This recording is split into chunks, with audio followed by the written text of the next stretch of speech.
প্রিয় দর্শক, আমরা আছি গাধার খাঁচার সামনে এবং গাধা সম্বন্ধে আমরা কিছু জানার চেষ্টা করব চিড়িয়াখানার দর্শনার্থীদের থেকে। নাম কি আপনার? তৃষা। কি করেন আপনি? পড়াশোনা করি। চিড়িয়াখানায় কি প্রথমবারের মতো? জি। একটা গাধার খাঁচার সামনে এই মুহূর্তে আপনি দাঁড়িয়ে আছেন, তো গাধাটা যদি আপনাকে দিয়ে দেওয়া হয় সেক্ষেত্রে আপনি কি করবেন?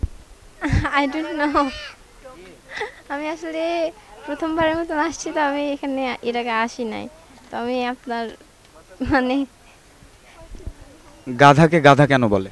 গাধাকে গাধা কেন বলে, কারণ গাধা পিঠে যদি কোনো কিছু দেওয়া হয় তো সে নিয়ে চলে যাবে। তো ধরেন একটা বস্তা উঠাই দিলাম গাধার পিঠে, সে নিয়ে চলে যাবে, দেন এই জন্য গাধাকে গাধা বলে। ঘোড়ার পিঠে বস্তা উঠাইলেও তো ঘোড়া নিয়ে যায়, তাহলে গাধার ঘোড়ার মধ্যে পার্থক্যটা কি? সরি, এখন এই মুহূর্তে অ্যান্সার দিতে পারছি না। ধন্যবাদ আপনাকে। Thank you.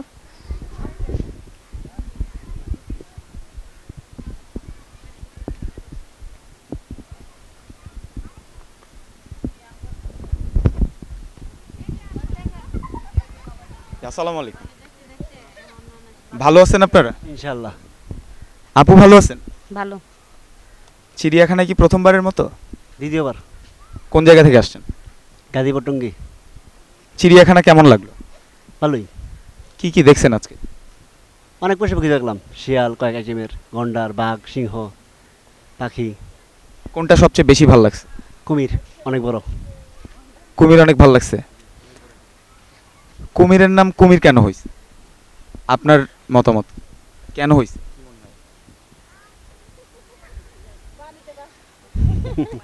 জানি না। আপুর কাছে কি মনে হয় কুমিরের নাম কুমির কেন হয়েছে?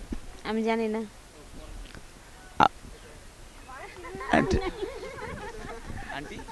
আপু বলতে পারি না।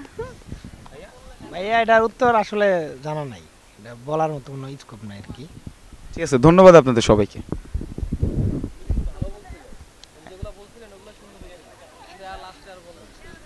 জি ধন্যবাদ আপনাকে। আপনার নাম কি? অনিকা। কি করেন আপনি?